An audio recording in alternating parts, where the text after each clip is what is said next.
Bayangkan betapa hancurnya hati seorang istri ketika masakan yang ia buat dengan penuh cinta justru dibuang ke tempat sampah di depan matanya sendiri.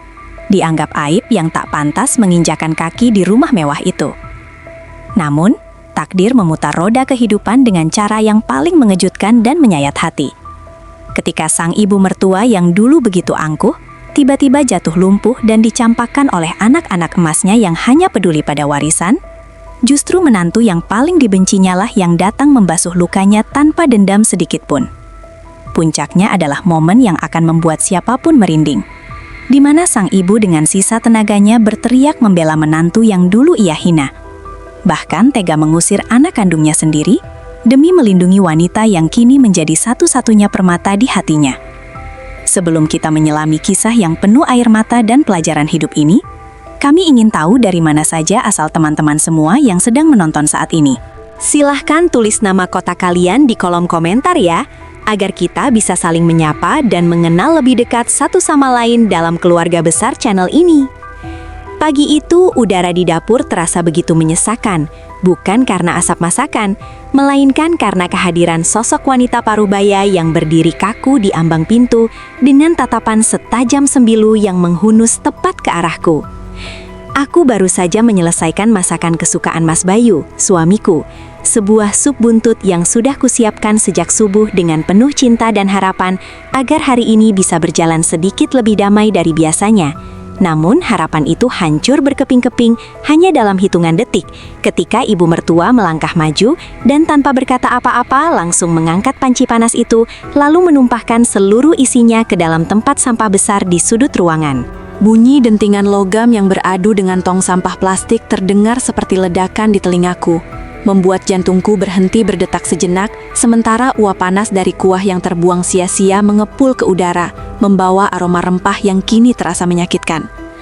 Aku hanya bisa mematung dengan tangan gemetar memegang sendok sayur, menahan air mata yang mendesak ingin keluar, karena aku tahu, jika aku menangis, beliau akan semakin puas melihat kehancuranku.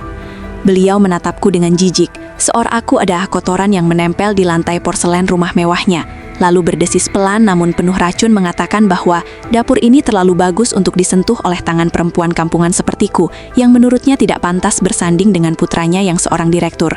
Dadaku sesak bukan main. Rasanya ingin berteriak dan lari sejauh mungkin.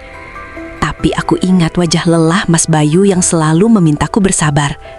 Jadi aku hanya menunduk dalam diam sambil memunguti sisa-sisa harga diriku yang berserakan bersama tulang-tulang sup di tempat sampah. Berusaha meyakinkan diriku sendiri bahwa ini hanyalah ujian sementara. Meski jauh di lubuk hati, ada suara kecil yang berbisik mengerikan, bertanya sampai kapan aku sanggup bertahan diperlakukan seperti aib di rumah ini. Dan suara itu semakin nyaring ketika tiba-tiba aku mendengar langkah kaki berat mendekat lagi ke arahku, dengan aura yang jauh lebih menakutkan dari sebelumnya. Langkah kaki itu ternyata hanya ibu mertua, yang kembali untuk memastikan aku benar-benar membersihkan sisa kekacauan yang beliau buat. Berdiri mengawasi seperti sipir penjara yang sedang menghukum narapidana. Mengingatkanku kembali pada masa-masa awal pernikahanku dengan Mas Bayu 3 tahun lalu, yang penuh dengan pertentangan hebat. Mas Bayu adalah cinta terbesarku. Laki-laki yang menerima segala kekuranganku dan latar belakang keluargaku yang sederhana. Namun, cintanya harus berbenturan keras dengan tembok ego ibunya yang menginginkan menantu dari kalangan sosialita terpandang. Setiap kali melihat foto pernikahan kami yang terpajang di ruang tamu, aku selalu merasa ada yang salah, karena di sana senyum ibu mertua terlihat sangat dipaksakan. Sebuah senyum palsu yang menyembunyikan rencana-rencana jahat untuk menyingkirkanku pelan-pelan dari kehidupan anaknya. Aku ingat betul kalimat pertama yang beliau ucapkan saat Mas Bayu membawaku ke rumah ini untuk pertama kalinya. Beliau tidak menyapaku, melainkan bertanya pada Mas Bayu apakah dia sudah kehilangan akal sehatnya karena membawa masuk pembawa sial ke dalam keluarga terhormat mereka. Kata pembawa sial itu terus terngiang di kepalaku setiap hari, menjadi label yang beliau tempelkan di dahiku setiap kali ada masalah kecil terjadi di rumah ini. Entah itu vas bunga yang pecah, atau bisnis Mas Bayu yang sedang sedikit menurun. Semuanya selalu bermuara pada kesalahanku. Aku berusaha menjadi istri yang sempurna, bangun sebelum matahari terbit, mengurus segala keperluan rumah tangga tanpa pembantu, karena beliau melarang ada orang asing selain aku yang menyentuh barang-barangnya. Namun, kesempurnaan pelayananku tidak pernah cukup untuk melunakkan hatinya yang sekeras batu karang. Rasa lelah fisik ini mungkin bisa kutahan, tapi lelah batin karena terus dianggap musuh di rumah sendiri mulai menggerogoti kewarasanku. Apalagi sore ini ada acara besar keluarga, di mana aku tahu mimpi buruk yang sesungguhnya baru saja akan dimulai. Malam itu, ruang tengah rumah kami dipenuhi gelak tawa dan denting gelas kristal. Suasana arisan keluarga besar yang seharusnya hangat justru terasa seperti pengadilan umum bagiku yang duduk terpojok di sudut ruangan dengan gaun sederhana yang kujahit sendiri. Ibu mertua duduk di tengah layaknya ratu, dikelilingi oleh teman-teman sosialitanya dan saudara-saudara Mas Bayu yang semuanya memamerkan perhiasan berlian dan tas bermerek mahal.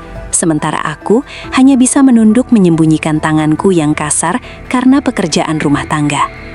Tiba-tiba suasana hening ketika salah satu tante bertanya tentang menantu, dan dengan suara lantang yang sengaja dikeraskan, ibu mertua menunjuk ke arahku sambil tertawa sinis, mengatakan bahwa beliau sedang apes mendapatkan barang rongsokan di saat teman-temannya mendapatkan emas permata. Perbandingan itu begitu telanjang dan menyakitkan. Beliau memuji menantu Bu Ratna yang lulusan luar negeri dan anak pejabat, lalu melirikku dengan tatapan merendahkan, seolah aku adalah kesalahan terbesar dalam sejarah keluarga mereka. Wajahku panas bukan main. Rasanya seperti ditampar di depan puluhan orang yang kini menatapku dengan campuran rasa kasihan dan jijik. Membuatku tidak sanggup lagi menahan bendungan air mata yang sudah kutahan seharian. Aku bangkit dengan gemetar, bergumam permisi dengan suara tercekat. Lalu setengah berlari menuju kamar mandi belakang.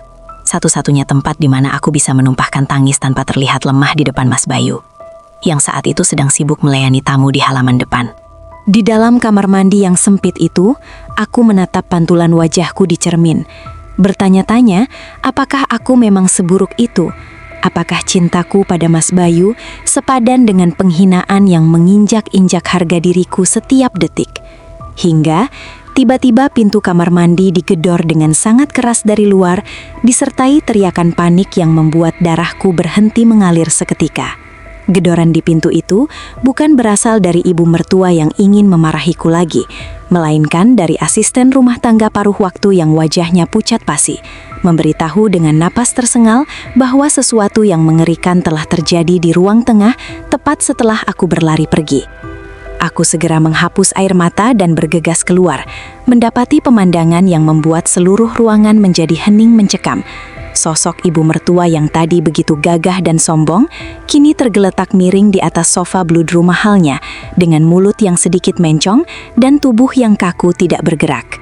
Gelas kristal yang tadi dipegangnya pecah berserakan di lantai, seolah menjadi simbol runtuhnya kekuasaan absolut yang selama ini beliau pegang teguh di rumah ini. Mas Bayu berlari masuk dari halaman depan. Wajahnya berubah menjadi topeng kepanikan saat melihat ibunya tidak merespons panggilannya. Hanya matanya yang bergerak liar penuh ketakutan. Sebuah pemandangan yang kontras dengan tatapan tajam yang biasa beliau berikan padaku. Sirine ambulans membelah keheningan malam, mengubah pesta mewah itu menjadi tragedi yang membingungkan, dan aku ikut masuk ke dalam mobil ambulans mendampingi Mas Bayu, memegang tangan ibu mertua yang dingin, meski hatiku masih sakit karena hinaannya tadi. Di lorong rumah sakit yang berbau obat-obatan itu, aku melihat sisi lain dari kehidupan, betapa rapuhnya manusia, bahkan yang paling angkuh sekalipun, bisa jatuh tak berdaya dalam sekejap mata. Dokter keluar dengan wajah serius, membawa kabar yang akan mengubah seluruh dinamika keluarga kami selamanya. Sebuah kabar buruk yang justru menjadi awal dari ujian terberatku yang sesungguhnya. Karena nasib ibu kini berada di ujung tanduk dan keputusan besar harus segera diambil malam ini juga. Vonis dokter bagaikan petir yang menyambar di siang bolong. Stroke berat yang melumpuhkan separuh tubuh ibu mertua dan membuatnya kehilangan kemampuan bicara untuk waktu yang belum bisa ditentukan. Konsiano butuhkan perawatan intensif 24 jam penuh tanpa henti. Di ruang tunggu VIP rumah sakit, terjadi perdebatan yang jauh lebih menyakitkan daripada penyakit itu sendiri.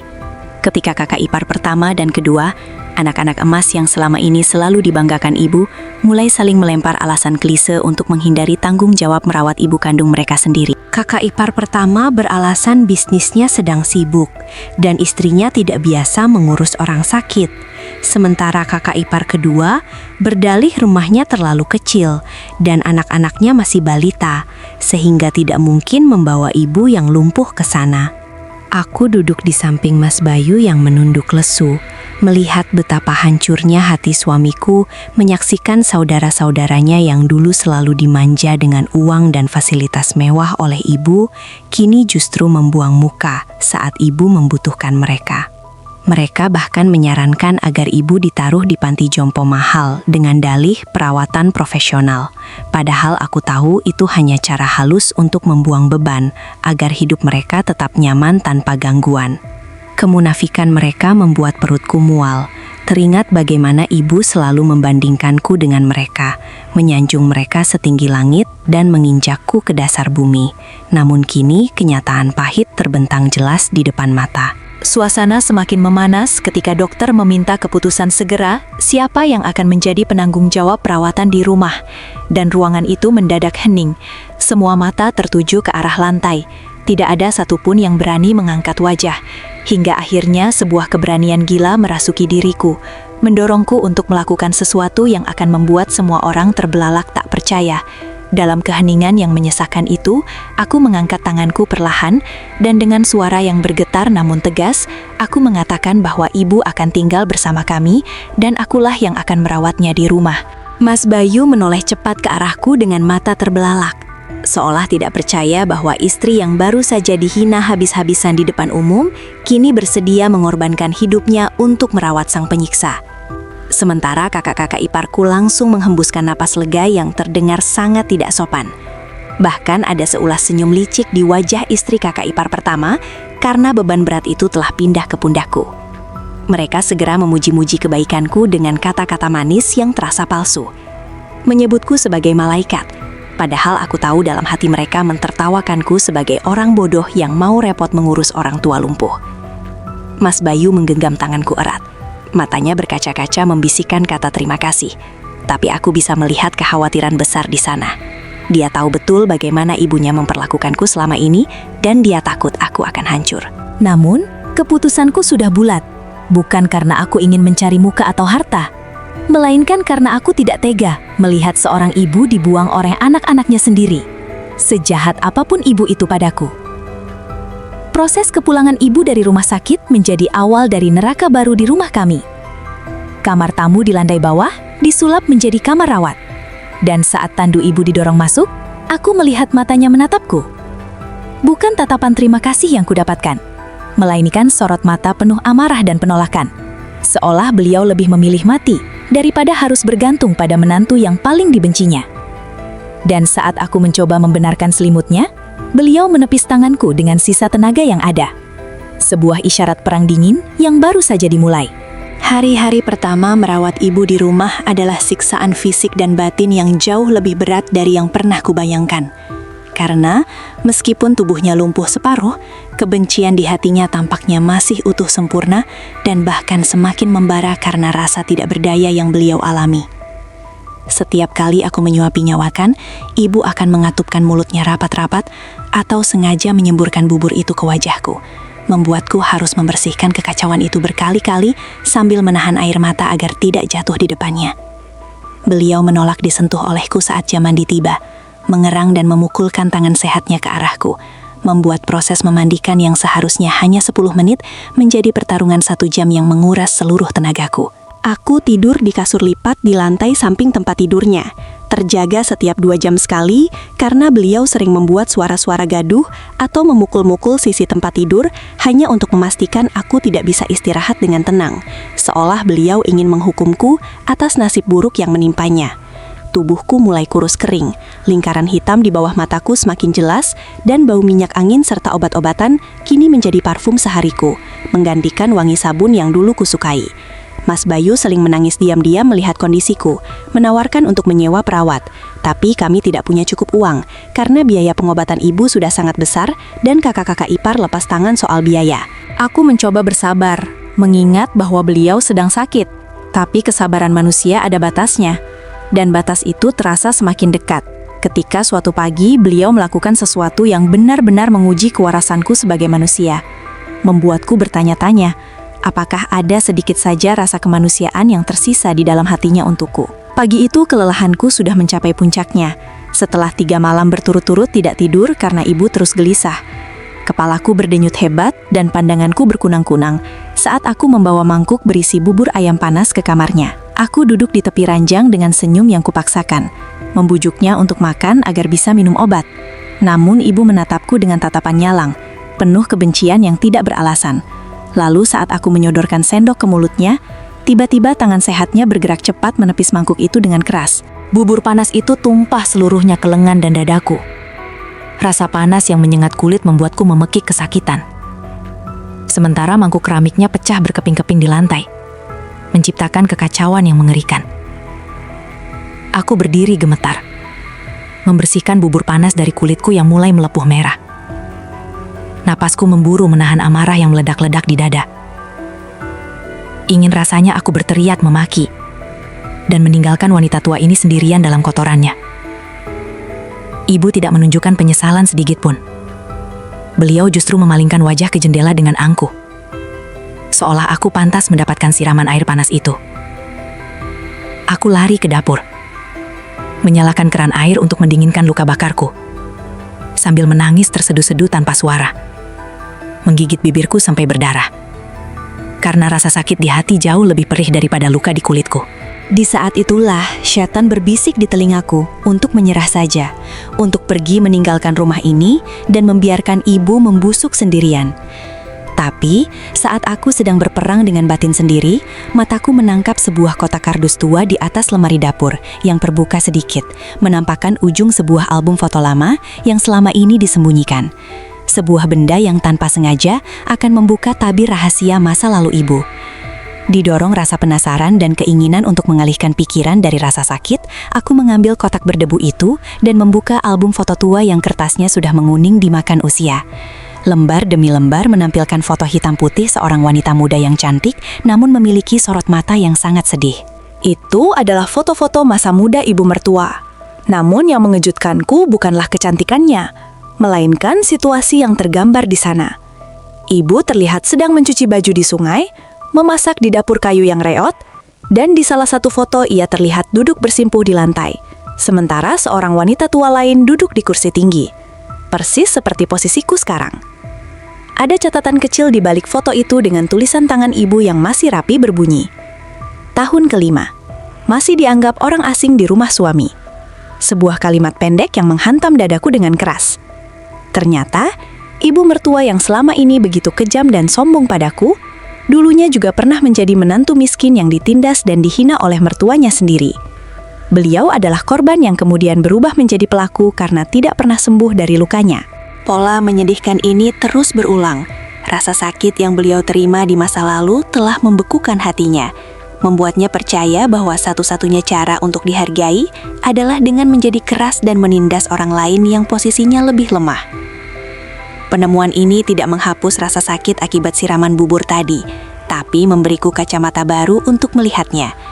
Beliau bukan sekadar monster, beliau adalah wanita yang terluka parah dan kesepian. Aku menutup album itu dengan tangan gemetar, menyadari bahwa aku tidak bisa melawan kebenciannya dengan kebencian baru. Aku harus memutus rantai setan ini. Dan tepat saat itu terdengar suara guntur menggelegar di langit, menandakan badai besar akan datang malam ini. Badai yang akan menjadi titik balik hubungan kami. Malam itu hujan turun sangat deras, disertai angin kencang yang membuat jendela kamar bergetar menakutkan. Listrik tiba-tiba padam total, membuat rumah gelap gulita. Dan aku segera menyalakan lilin, lalu bergegas ke kamar ibu, karena aku tahu beliau takut gelap. Benar saja, di dalam keremangan cahaya lilin, aku melihat tubuh ibu menggigil hebat, bukan hanya karena dingin, tapi juga karena demam tinggi yang mendadak menyerangnya. Wajahnya merah padam dan napasnya terdengar berat, seperti orang tercekik. Aku tidak lagi mendekatinya dengan rasa takut atau ragu seperti biasanya. Aku membuang semua dendamku dan bertindak sigap sebagai seorang perawat sekaligus anak.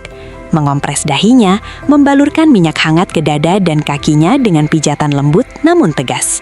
Ibu sempat mencoba menepis tanganku, tapi kali ini aku tidak mundur. Aku memegang tangannya erat dan berbisik di telinganya bahwa aku ada di sini dan tidak akan pergi kemana-mana, bahwa beliau aman bersamaku. Sepanjang malam, aku duduk memeluknya, menjaga suhu tubuhnya agar tetap hangat, membisikkan doa-doa kesembuhan di sela-sela suara gemuruh petir yang menyambar, merasakan detak jantungnya yang perlahan mulai tenang seiring dengan sentuhanku. Menjelang subuh, demamnya mulai turun. Dan untuk pertama kalinya sejak beliau sakit, beliau tidak menarik tangannya saat ku genggam, membiarkan jemariku bertaut dengan jemarinya yang keriput. Ada kedamaian aneh yang menyelimuti ruangan itu. Sebuah gencatan senjata tak terucap di antara kami. Namun kedamaian itu tidak berlangsung lama, karena pagi harinya, sebuah mobil mewah berhenti di depan rumah, membawa tamu tak diundang yang kedatangannya bukan untuk menjenguk, melainkan untuk merampok sisa-sisa hidup ibu. Suara klakson mobil yang tidak sabaran memecah keheningan pagi, dan ketika aku membuka pintu, kakak ipar pertama dan kedua berdiri di sana dengan pakaian necis namun wajah yang tidak ramah. Tanpa basa-basi langsung menerobos masuk ke dalam rumah seolah mereka pemiliknya. Mereka tidak membawa buah tangan atau obat untuk ibu, melainkan membawa sebuah map tebal berisi dokumen-dokumen legal, dan tujuan mereka langsung terarah ke kamar ibu bukan untuk bertanya kabar, tapi untuk mencari sertifikat tanah dan rumah ini. Aku mengikuti mereka dengan jantung berdebar, melihat mereka mulai menggeledah lemari ibu tepat di depan mata ibu yang sedang terbaring lemah, memperlakukan ibu seolah-olah beliau sudah meninggal atau tidak ada di sana. Ibu berusaha mengeluarkan suara, matanya melotot marah melihat anak-anak kesayangannya mengacak-acak barang pribadinya. Tapi mereka sama sekali tidak peduli dan justru berbicara satu sama lain tentang harga jual rumah ini jika ibu lewat. Darahku mendidih melihat ketidaksopanan itu. Aku melangkah maju mencoba menghalangi mereka, mengingatkan bahwa ibu masih hidup dan sadar bahwa ini rumah ibu dan mereka tidak berhak menyentuh apapun tanpa izin. Namun kakak ipar pertama hanya tertawa meremehkan, mendorong bahuku pelan dan berkata bahwa aku hanyalah orang luar yang tidak punya hak bicara dalam urusan keluarga inti, apalagi urusan warisan. Mereka mulai berbicara dengan nada tinggi, mengabaikan air mata yang mengalir di sudut mata ibu, dan situasi semakin memanas ketika mereka menemukan brankas kecil di bawah tempat tidur dan memaksa ibu memberitahu kodenya dengan cara membentak, membuatku harus mengambil tindakan nekat untuk menghentikan kegilaan ini. Aku berdiri merentangkan tangan di depan tempat tidur ibu, menjadikan tubuhku tameng hidup untuk melindunginya dari serbuan anak-anaknya sendiri. Dengan suara lantang aku mengusir mereka keluar dari kamar jika tidak bisa bersikap sopan. Tindakanku itu memicu kemarahan kakak ipar kedua, yang langsung menuduhku dengan suara melengking, mengatakan bahwa aku pasti sudah mencuci otak ibu dan ingin menguasai harta warisan ini sendirian. Menuduhku sebagai ular yang berpura-pura baik merawat ibu demi mendapatkan sertifikat rumah. Tuduhan itu begitu keji dan tidak berdasar. Padahal selama ini akulah yang membersihkan kotoran ibu, menyuapinya, dan begadang setiap malam tanpa sepeser pun uang dari mereka. Tapi di mata mereka yang buta harta, ketulusan tidak ada harganya. Mas Bayu sedang bekerja dan ponselnya tidak bisa dihubungi, jadi aku benar-benar sendirian menghadapi dua serigala yang kelaparan ini. Terpojok di sudut kamar dengan lutut gemetar namun tekad yang membaja. Mereka mulai mengintimidasiku secara fisik, mendesakku ke dinding sambil melontarkan ancaman akan melaporkanku ke polisi atas tuduhan penggelapan jika aku tidak menyerahkan kunci lemari dan brankas sekarang juga. Ibu di tempat tidur hanya bisa menyaksikan semuanya dengan napas tersengal. Air matanya deras mengalir melihat betapa buasnya anak-anak yang dulu dimanjanya. Dan betapa gigihnya menantu yang dulu dibencinya, kini membelanya mati-matian. Situasi mencapai titik kritis ketika kakak ipar pertama kehilangan kesabaran dan mencengkram lenganku dengan kasar untuk menyingkirkanku. Sebuah tindakan kekerasan yang akhirnya memicu ledakan besar yang tak terduga dari arah tempat tidur. Cengkraman tangan kakak ipar di lenganku terasa sangat sakit. Ia menarikku dengan kasar hingga aku terhuyung dan jatuh terduduk di lantai keras, membuat sikuku terbentur dengan bunyi yang cukup nyaring. Rasa sakit fisik itu tidak seberapa dibandingkan rasa takutku melihat mereka kini bebas mendekati ibu yang tak berdaya. Tapi tiba-tiba sebuah keajaiban atau mungkin kehendak Tuhan yang didorong oleh amarah seorang ibu terjadi di depan mata kami semua. Ibu yang selama berbulan-bulan hanya bisa bergumam tidak jelas, tiba-tiba mengumpulkan seluruh sisa tenaganya. Wajahnya memerah pada menahan beban stroknya. Dan dengan suara yang parau, serak, namun sangat jelas dan menggelegar, beliau berteriak satu kata, "Pergi!" Ruangan itu seketika hening, waktu seolah berhenti berputar. Kakak ipar pertama dan kedua membeku di tempat dengan wajah pucat pasi, tidak percaya bahwa ibu mereka yang lumpuh bisa mengeluarkan suara sekeras itu. Ibu mengangkat tangan sehatnya, telunjuknya gemetar menunjuk ke arah pintu. Matanya menyala dengan api kemarahan yang belum pernah kulihat sebelumnya.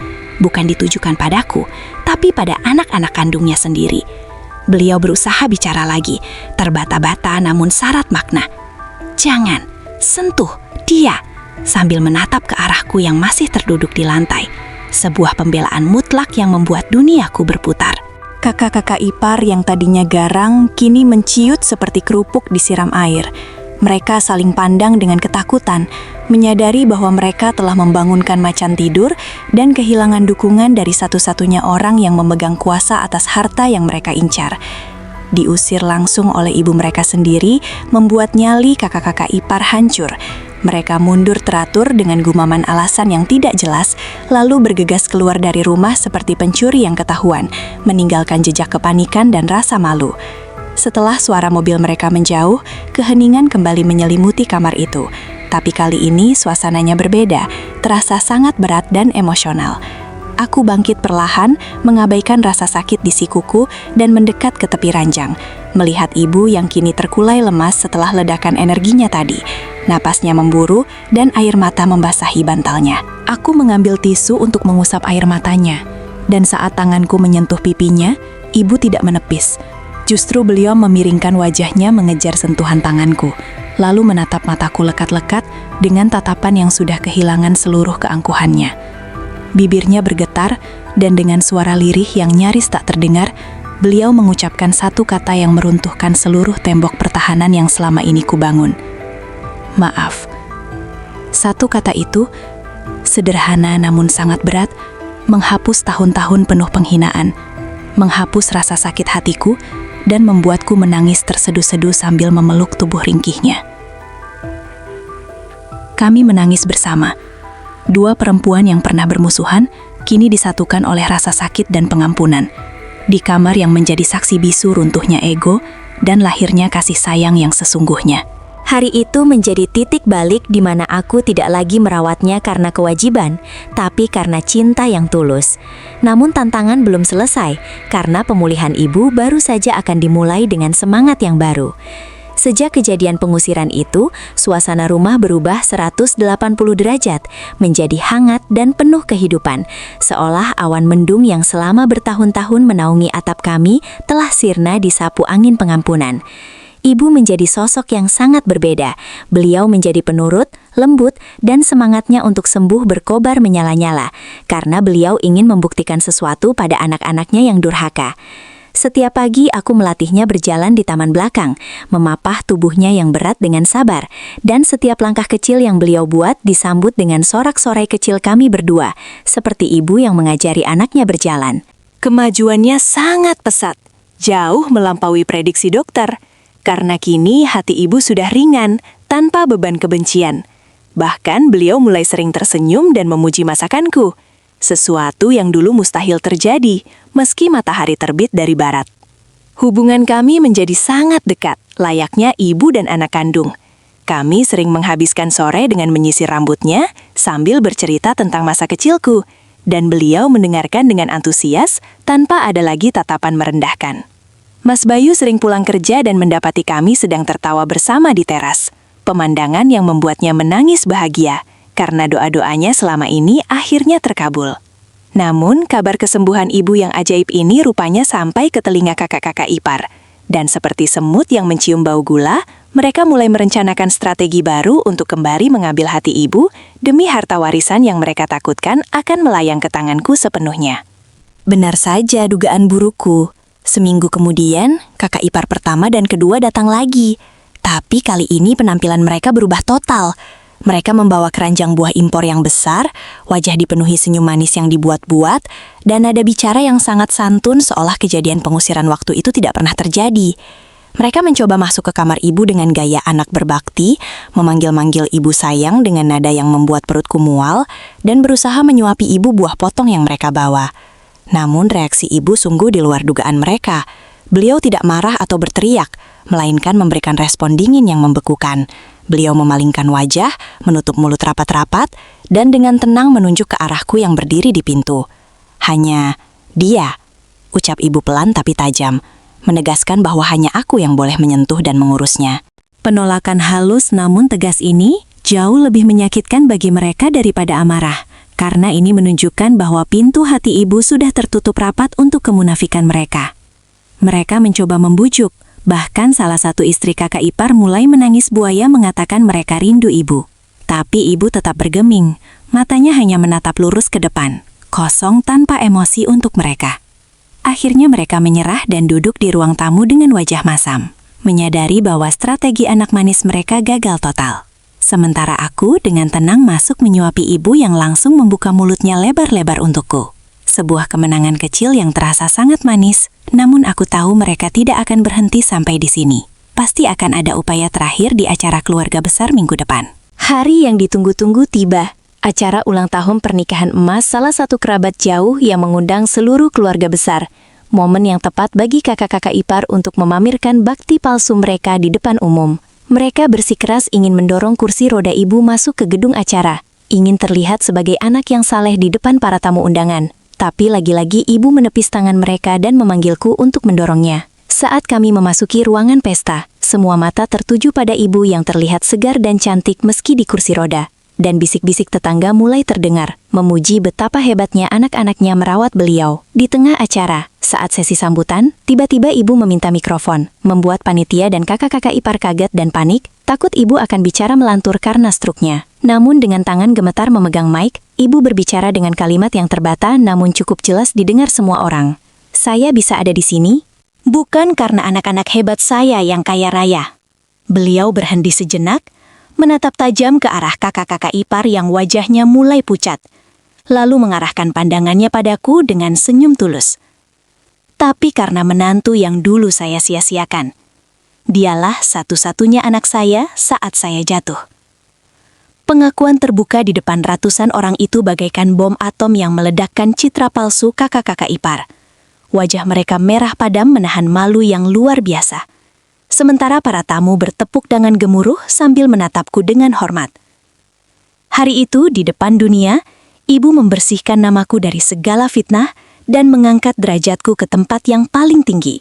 Sebuah pembelaan yang membuatku merasa semua air mata dan lelahku terbayar lunas.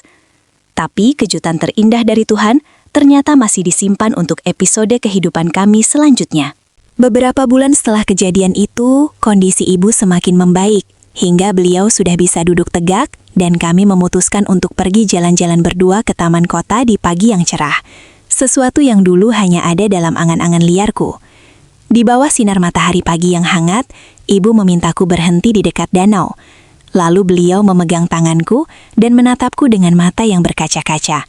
Meminta satu hal yang sangat sederhana namun mengubah segalanya. Jangan panggil ibu lagi, panggil mama ya. Permintaan itu meruntuhkan sisa-sisa tembok formalitas di antara kami, karena panggilan mama di keluarga ini sakral, hanya untuk anak kandung, sedangkan menantu lain memanggilnya ibu. Aku mengangguk sambil menangis haru, memeluk lututnya di kursi roda, merasakan tangan keriputnya membelai kepalaku dengan kasih sayang seorang ibu yang sesungguhnya. Kami menghabiskan waktu berjam-jam di taman itu. Tertawa, membahas hal-hal sepele, menertawakan kebodohan masa lalu, dan merencanakan masa depan. Rasanya seperti aku mendapatkan kembali sosok ibu kandungku yang sudah lama tiada. Mama bercerita bahwa dia menyesal telah membuang waktu bertahun-tahun untuk membenciku. Padahal akulah berlian yang dia cari, sementara batu kerikil yang dia puja justru melukainya. Kehangatan hubungan kami ini membawa ketenangan batin yang luar biasa.